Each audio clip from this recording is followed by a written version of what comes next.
Are these common e-scooter myths true or false? Let's find out.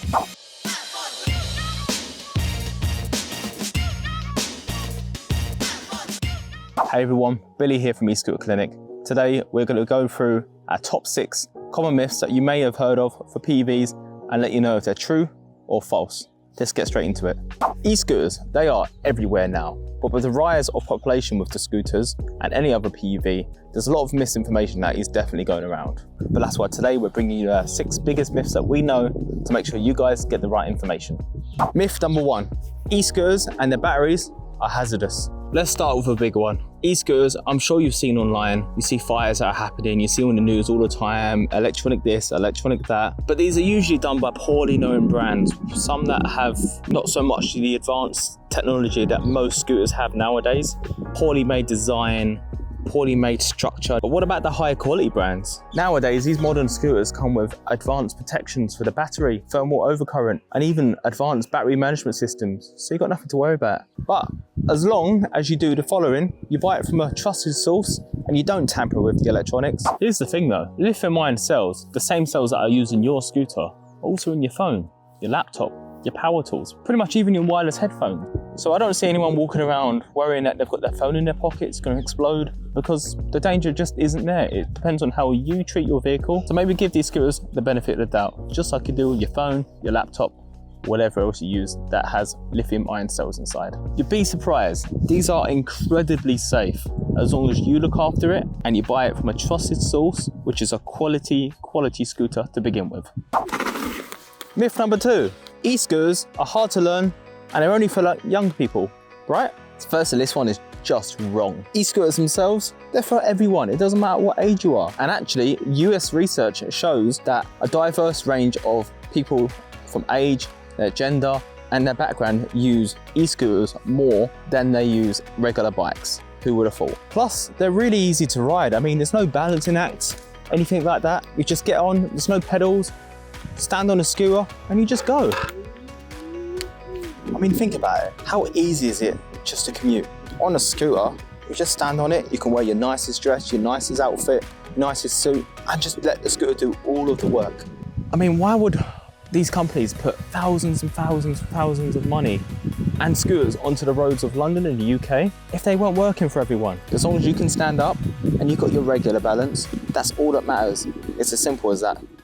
Myth number 3, e-scooters run out of charge very quickly. The batteries are terrible. They won't replace a car. You just can't get far enough with it. Let's break it down for you guys. Although most scooters have a range of maybe 15 miles, I guess? Studies actually show that most of your daily commutes are actually around 15 miles. So realistically, your most common and average scooter actually can do your distance just fine. Plus, as a bonus, just like you would with your phone, you can just stick it on charge.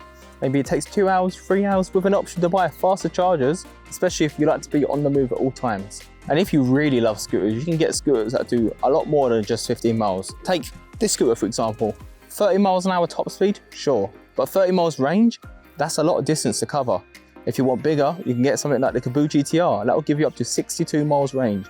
And if you really want bigger, the scooters that take you up to 100, if not more miles in one charge. So you've got plenty of mileage, and the best thing, no fuel costs. So studies also show that actually in most European cities, the daily commute is between 6 and 18 miles. So look at that, every scooter is pretty much compatible with that, even on the budget end. Well, now I'm up high, we can talk about myth number 4, which is e-scooters are dangerous. Okay, let's be clear with this one. Anything with wheels can be dangerous if you're not responsible. But are e-scooters more dangerous than bikes? Studies actually show that that's not true. Although it's very highlighted on the news that e-scooter injuries are happening all the time, studies actually show that the percentage of bicycle injuries compared to e-scooter injuries is a lot higher. So you're more likely to hurt yourself on a bike than you are on a scooter. The key thing to this all is literally is just the rider. It's not the vehicle, it's just the rider. Let's not forget things like protective gear, reflectives, using your lights at night, and just riding like a normal person going down the street. If you do all of these things, scooters are the safest option. Myth number 5, e-scooters are just banned everywhere. What's the point? E-scooter laws vary by country and city, and different regions have different approaches to how these work on the roads. Take the UK for example, it's a bit of a weird one. publicly owned e-scooters are not allowed to be ridden on the road without insurance. You can't really get insurance for the scooters. There's not really any insurance available, so therefore you just can't ride it on the road. However, you can ride one of these on private land. It could be your own, it could be someone else's, as long as you have permission to do so. However, I'm sure you've seen there's a lot of rental scooters. These ones are completely legal to be used as long as you use it in the way that their rules provided on the app are followed. And as clearly seen, these are very, very popular. A lot of people use the rental scooters to get all around the UK, whether you're in London just trying to get about, maybe you don't want to take the train, maybe it's a nice day out. You can grab one of these scooters and go. And the best news of it all, the government are actually working on making these legal as we speak. So hopefully in the near future, we should have an update and soon you'll be able to use your e-scooter in the UK to ride on public road to work. As an honourable mention, it's worth saying that most places around the world, all over Europe and everywhere else worldwide, has actually made these completely legal and actually integrated into their system of energy efficient ways of getting around and just part of their mobility solution for getting around from A to B. So with these countries in mind, they're really just showing you how convenient electric scooters can be for getting from A to B and just using them for commuting or just for pleasure. And finally, myth number 6. E-scooters aren't good for the environment, right? Some say e-scooters aren't as green as what they appear to be.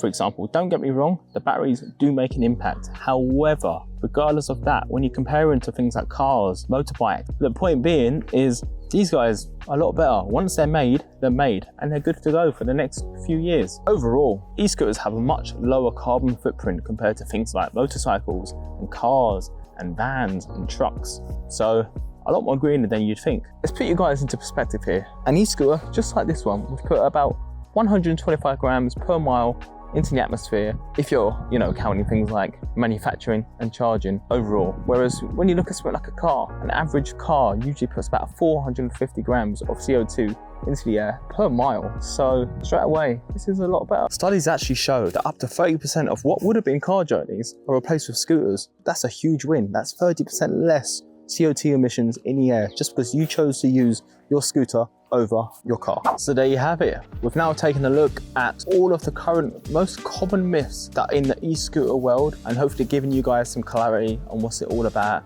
the truths, the falses. E-scooters are more safer, more reliable, and more trustworthy than you probably even realize. So hopefully you understand how these things work, how they work in the environment, and all the other myths that you've heard from today gave you some good knowledge to know. Thanks as always, guys. Make sure you like, subscribe, and comment down below any myths that you know, and we'll respond as best as possible for you. Thank you for watching, and we'll see you in the next one.